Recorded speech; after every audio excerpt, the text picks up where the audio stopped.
Aula de Sociologia do Colégio Saber para o segundo ano do ensino médio, aula referente ao dia 26 de maio de 2020.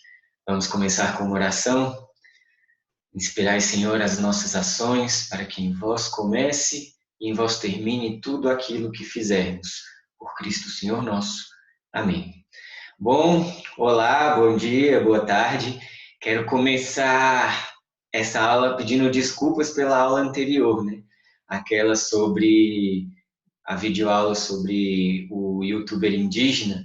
Ficou bem ruim o formato que eu escolhi, né? Não imaginei que o som do vídeo não fosse sair. Então, eu analisei o vídeo, né? Mas acreditei que a imagem e o áudio sairiam e saiu só a imagem. Então, peço desculpas por isso. Tentando me redimir naquela ocasião, mandei o link para vocês, né? Para vocês poderem assistir o vídeo ou junto ou antes da videoaula e assim diminuir o prejuízo. Mas sei que ficou ruim e peço desculpas por isso. A aula de hoje nós vamos continuar nesta linha que nós estamos. Vamos analisar mais duas obras do Paz. Dessa vez não são vídeos, né? São imagens apenas, são dois quadros que estão previstos para o subprograma de vocês. Um deles é o quadro Independência ou Morte, do Pedro Américo, e o outro é o quadro A Redenção de Cã. Vamos trabalhar alguns detalhes sobre cada um deles, né? Ainda sobre o youtuber indígena, né? Relembrando muito rapidamente, então, algumas coisas trabalhadas por ele, né? Primeiro, sobre cultura, que é o tema que estamos trabalhando, né? Como um conjunto de hábitos de um determinado povo, de um determinado lugar e tempo, né? Então, voltem sempre aos conceitos que nós estamos trabalhando. E aí, tratando sobre uma cultura, né, indígena, e aí lembro-vos que para ser índio não é necessário viver na floresta, correndo sem roupa, sem celular, caçando e pescando, vivendo daquilo que encontra na floresta, né? Existem diferentes formas de se viver sem deixar de ser indígena, né? Que é uma das grandes discussões que aquele youtuber, né? Que aquele vídeo traz para nós. Não é preciso viver como os índios viviam 500 anos atrás para ser índio. Nós, cristãos, independente independente da religião, né? Enfim, nós não vivemos como vivíamos há 500 anos atrás, então não faz muito sentido exigir que os índios façam isso, certo? Então, entrando já propriamente no tema de hoje, a primeira imagem que nós vamos analisar é essa aqui. Deixa eu aumentar um pouquinho. Essa é a imagem Independência ou Morte, do autor Pedro Américo. É uma imagem bastante emblemática, né? Fácil de ser encontrada em livros didáticos, em sites de internet, enfim. É uma imagem bastante conhecida. E a primeira coisa que eu tenho para comentar com vocês em relação a ela é uma espécie de polarização que a nossa geração de hoje faz sobre tudo, né? Então, tem muita gente, inclusive muitos professores, que tentam polemizar, melhor dizendo, esta imagem, como se ela fosse simplesmente uma imagem mentirosa, que não retrata a verdade e que ela deve ser desconsiderada por conta disso. E aí eu levanto um alerta para vocês de tomarem cuidado com essa história. Então, primeiro vamos colocar os motivos disso acontecer, né? Então, primeiro, aliás, antes disso, do que trata essa imagem, né? Independência ou morte? E aí, esta frase, ela é famosa, né? Independência ou morte, pelos lábios de Dom Pedro I. Então, o que está acontecendo aqui? O autor, Pedro Américo, quis retratar a proclamação da independência, o Brasil se tornando independente de Portugal. até então fazíamos parte do Império Português, né? Nós éramos parte deste império e não éramos um país independente de Portugal, estávamos como que ligados a eles. E quando, por uma série de circunstâncias históricas, Dom Pedro I estava fazendo uma viagem e aí ele recebeu notícias de Portugal. Durante esta viagem, né, um mensageiro alcançou a comitiva em que ele estava e Dom Pedro I, ao receber aquelas notícias, então resolveu proclamar o Brasil independente de Portugal. A partir de hoje, o Brasil não é mais parte do Império Português, somos nosso próprio, temos nossa própria liberdade, né? E ali naquele momento, Dom Pedro I, além de tornar o Brasil independente, tornou ele mesmo, né, o próprio Dom Pedro, o primeiro imperador do Brasil. Então o Brasil ficou independente de Portugal, mas não deixou de ser uma monarquia. Nós continuamos tendo um rei. Não era mais o rei de Portugal, agora era o próprio Dom Pedro I, que governava o Brasil à época, né, a mando de seu pai, mas naquele momento, naquela proclamação da independência, ele declarou o Brasil livre. E Pedro Américo retratou esta cena muitos anos depois, e aqui entra a primeira coisa, né? Esta cena não é contemporânea, este quadro não é contemporâneo ao acontecimento da proclamação da independência, certo? Então, quando este quadro foi pintado, Dom Pedro I já tinha morrido há muitos anos. Esse quadro aqui foi o Brasil se tornou independente de Portugal, né? A independência foi proclamada em 1822 e este quadro foi pintado no final do século, 1894, se não me engano, alguma coisa perto disso.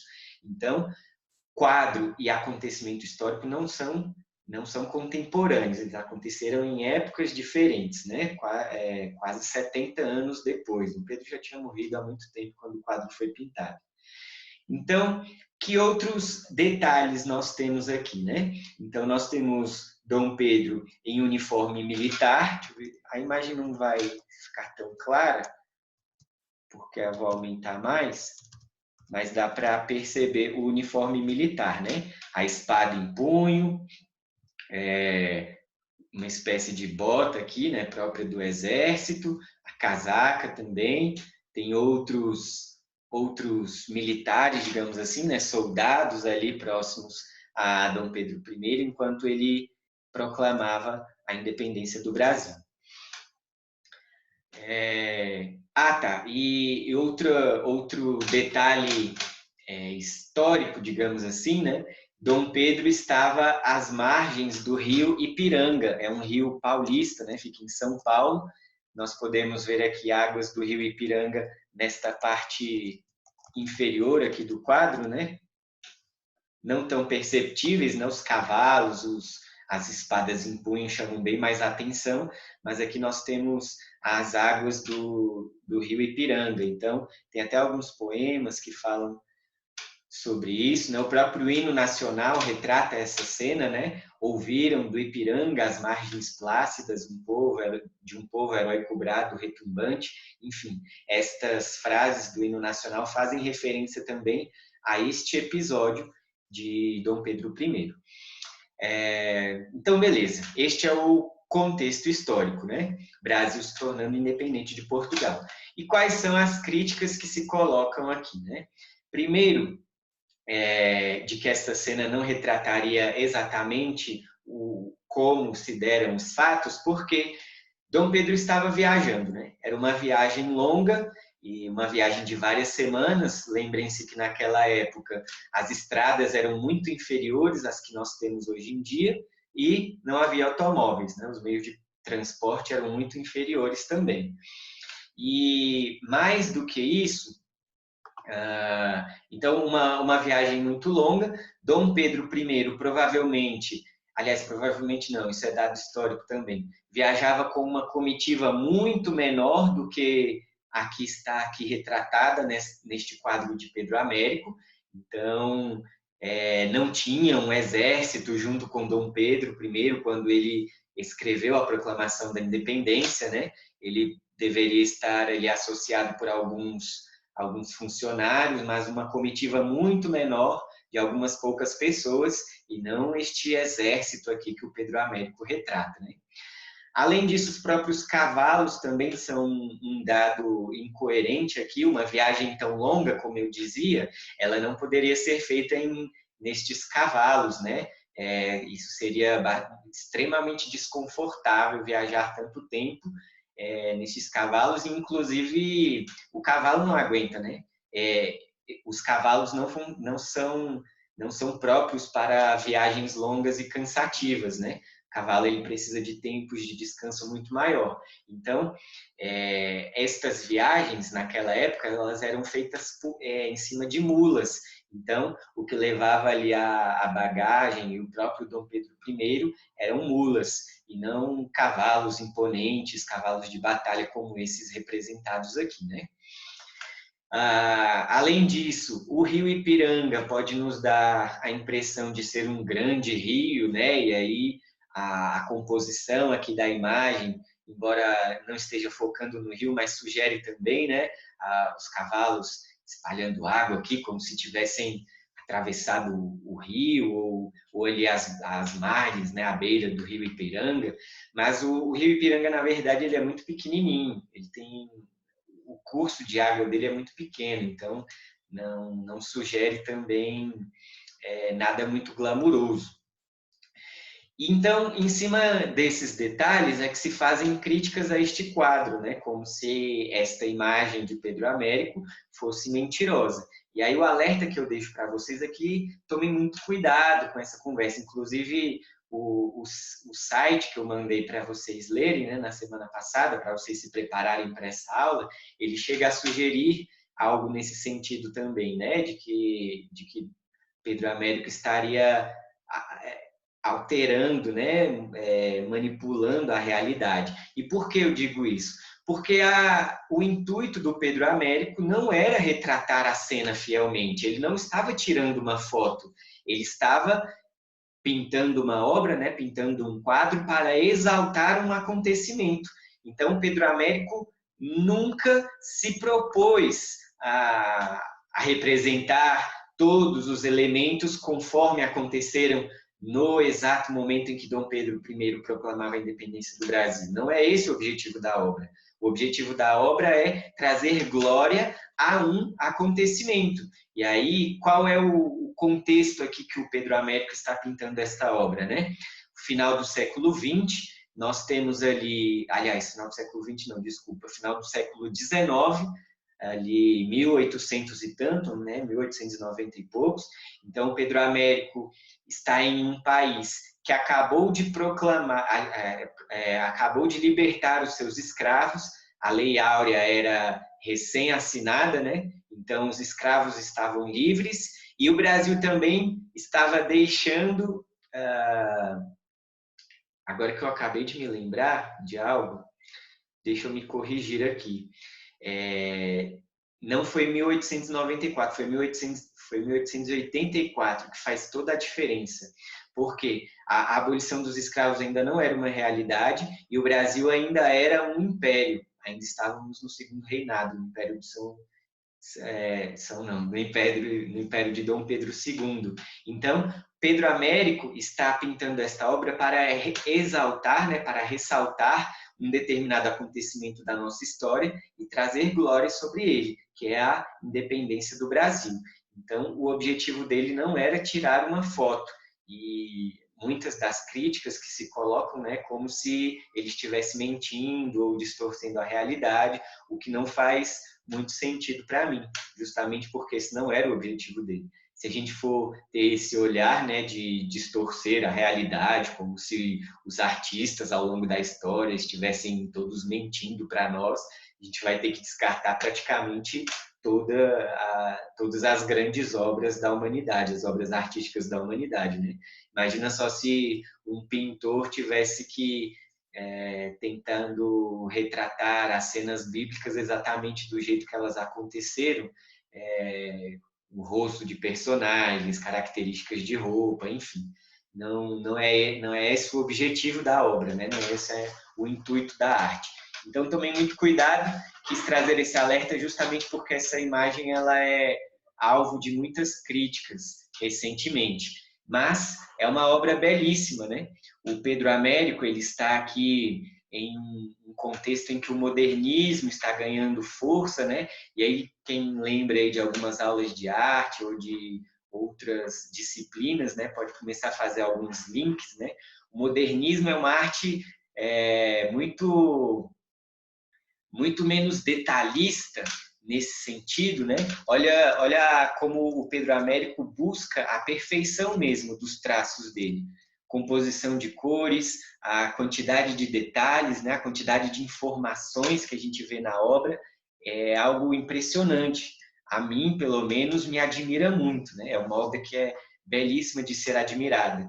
E aí a gente pode comparar com Tarsila do Amaral, aquela dos pés enormes, né? Homens com mãos enormes, um negócio meio deformado, que para mim tem muito menos valor estético, né? Muito menos bonito do que esta obra do Pedro Américo. Então aqui temos um grande exemplar da arte brasileira. Este, para mim, é um dos maiores pintores que já pisou o nosso solo, que já nasceu aqui no Brasil, certo? Então, essa imagem é Independência ou Morte, de Pedro Américo. Hoje nós vamos analisar ainda uma outra, que é essa aqui. Esta imagem chama-se A Redenção de Cã. A Redenção de Cã. Mas, antes de entendermos o que é a Redenção de Cã, nós precisamos também voltar a um contexto histórico e entender o que é que está acontecendo aqui. Antes ainda de entender o que é a Redenção de Cã, vamos entender quem é Cã, já que o autor desta obra aqui fez uma referência a ele, né, no título dessa obra. Quem é Cã? Cã é um dos filhos de Noé.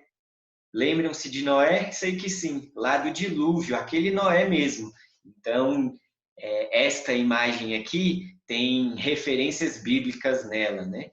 Então, Noé, depois do dilúvio, com a sua arca, né, construída, e a família embarcada nela, Noé é o responsável por repovoar o planeta Terra.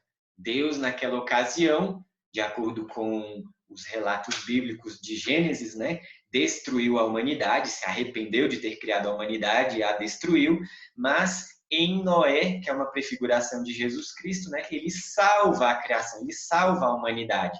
Então, Noé é o responsável por repovoar o planeta que havia sido destruído pelas águas do dilúvio. E Noé tem 3 filhos que vão continuar esta missão recebida por ele de Deus, né? Noé tem 3 filhos: Jafé, Sam e Cã. Jafé, Sam e Cã. Vou falar bem rapidinho dos outros 2 filhos de Noé para depois falar de Cã. Jafé foi o filho que se encaminhou com seus descendentes, né, para o que hoje nós conhecemos como Europa. Então, Jafé foi o responsável por repovoar a Europa. Sem foi responsável por repovoar ali o Oriente Médio e grande parte a Ásia também. Inclusive é daí que vem o nome semita, né? Então, os judeus são considerados semitas. O que é semita? Descendente de Sam, basicamente. Os europeus são os descendentes de Jafé, os judeus são os descendentes de Sam. É por isso que os nazistas, né, eles eram considerados antissemitas, né, porque eles perseguiam os judeus, eles perseguiam os semitas. Por isso receberam essa característica, né, essa atribuição, esse nome, essa nomenclatura. Então, Jafé povoou a Europa, Sam povoou a Ásia e Cã foi quem povoou a África. Então, esses foram os 3 filhos de Noé. Só que Cã tem um outro episódio na Bíblia. Ali, logo depois do dilúvio, Noé era um agricultor, né? Então ele planta uma vinha, planta uvas, e depois faz com elas vinho. Noé bebe o vinho, fica embriagado e dorme nu em sua tenda. O seu filho mais novo, Cã, vê o pai dormindo nu, né? E aí, ao invés de cobri-lo, ele tenta ridicularizar o pai para os irmãos. Ele vai lá e conta para os irmãos, né? Para Sam e Jafé. Sam e Jafé, ao contrário de Cã, ao invés de desrespeitarem o pai, vão lá e o cobrem, né? E mostram muito mais respeito por ele. Quando Noé acorda e descobre tudo que tinha acontecido, ele amaldiçoa Cã. Ele amaldiçoa Cã. Ele fala que a descendência de Cã será destinada a servir a descendência de Sam e Jafé. Então, o próprio Noé lança sobre Cã esta maldição. E, enfim, o tempo passa, os séculos passam. Quando nós chegamos já próximo à Idade Moderna, muitas pessoas vão justificar a escravidão dos africanos como esta maldição proferida por Noé a seu filho caçula, a seu filho Cã. Então, a escravidão ela é justificada por esta maldição presente lá no Gênesis, milhares de anos antes, a escravidão dos negros, a escravidão dos africanos. E aí, agora, dado todo esse contexto, nós conseguimos entender um pouco melhor o que é esta obra, né? A redenção de Cã. Que seria, então, a redenção de Cã? Agora você já entende o que é a maldição de Cã, né? É a que os negros, os africanos estariam destinados a servir os brancos, na cabeça de algumas pessoas, né? Isso é uma interpretação daquela profecia bíblica, certo? É uma interpretação, uma forma de ver as coisas. E aí o autor desta imagem, o autor desta pintura, retratou a redenção de Cã. O que seria a redenção de Cã? A miscigenação. Nós estudamos ela no ano passado, né? É assunto típico do primeiro ano. Então, eu tratei com vocês, inclusive, as nomenclaturas da miscigenação, né? Temos aquele tripé que forma o povo brasileiro, brancos, negros e índios, e as interjeições entre esses três grupos, né? A união do branco com o negro é o mulato, a outra união, cafuso, a outra união, mameluco, enfim, nós tratamos essas nomenclaturas, né? Vamos ficar aqui com esta mistura, com esta miscigenação do branco e do negro, que é o mulato. Ela é importante para nós entendermos esta imagem. Então, o que nós temos aqui, agora partindo para a imagem propriamente dita, né? Nós temos uma espécie de linha aqui, vejam, as pessoas da obra em linha, né? Do lado esquerdo, nós temos uma senhora, já aparenta ser já de mais idade avançada, né? E negra, uma senhora negra retratada aqui. Ao meio, nós temos o que provavelmente é a filha desta senhora, uma mulher mulata. Percebam já a cor da pele, percebam aqui o branqueamento que vai acontecendo, percebam esta linha como uma linha de branqueamento, né? Negro, mulato, mulata, e aqui do lado direito nós temos um homem, provavelmente o esposo desta do meio aqui, e um homem branco, né? Então nós temos o negro, o mulato e o branco. E o filho desta união é este bebezinho aqui no colo da moça, no colo desta mulher, um nenenzinho, um bebezinho branco. Então, esta é a redenção de Cã, segundo os olhos do autor. A miscigenação. Esta é a forma que os negros teriam, segundo ele, lembrando mais uma vez, isto é uma interpretação com esta chave bíblica, né? Mas aqui não estou dizendo que eu concordo, não estou dizendo que ele está certo, enfim, não estou entrando nesse mérito. Essa aqui é uma interpretação do autor, de que a miscigenação seria, então, esta redenção dos descendentes de Cã. A partir disso, eles estariam livres desta maldição, né? E aí quero analisar alguns outros elementos aqui próprios da obra também, para vocês perceberem outras coisas interessantes. Primeiro quero que observem o fundo de cada um dos personagens, né? Em especial aqui da Senhora Negra e do Homem Branco. O autor ele coloca este fundo aqui, uma parede, né? Mais clara, né? Em tom claro, amarelada, para destacar a cor da pele desta senhora. Se ela fosse branca, meio que misturaria um pouco, né, a cor da pele dela com a parede. Então, propositalmente, o autor colocou um fundo que destacasse a cor da pele dela. A mesma coisa com o homem aqui também. Um fundo escuro lá atrás para realçar a cor da pele dele, que é branca, certo? Então, primeira coisa, o fundo aqui.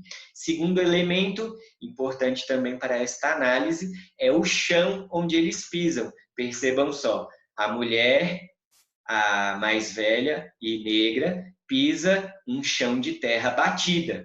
O homem branco pisa aqui um terreno já de pedra, né? Algo mais civilizado, digamos assim. Este é o objetivo dele, é mostrar como esta civilização ela está acontecendo. Por que eu estou falando isso e o que isso tem a ver com as coisas que a gente já estudou este ano, né? Este quadro ele foi pintado, agora sim, eu confundi a data no outro, né? Este sim foi pintado na década de 90 do século XIX, então 1890 e pouquinho, 1894, se eu não me engano. E o que estava acontecendo no Brasil da época? A escravidão tinha acabado de ser abolida, a República tinha acabado de ser proclamada e o Brasil vivia uma época em que a mentalidade desses republicanos que assumiram o governo era de realçar a cultura, realçar a importância do homem branco na nossa sociedade. Então, nós passávamos pelo que é chamado de política de branqueamento. Entre outras coisas, a política de branqueamento intentava trazer para o Brasil milhares, né, dezenas de milhares de imigrantes, europeus principalmente, para aumentar a porcentagem de brancos na nossa população.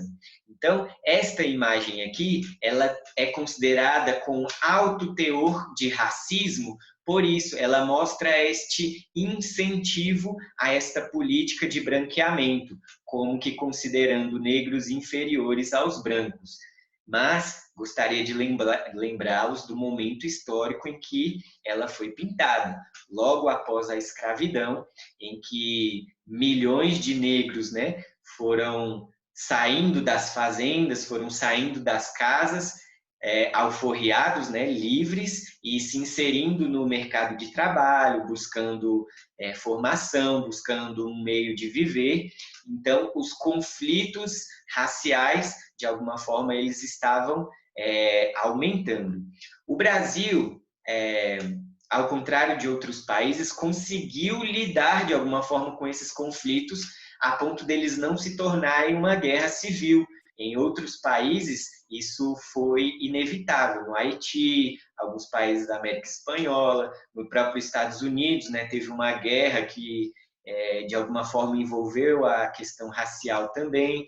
Então, no Brasil, conseguiram, o nosso povo, né, conseguiu também acalmar estes ânimos e não chegar em um conflito aberto que envolvesse toda a nossa população.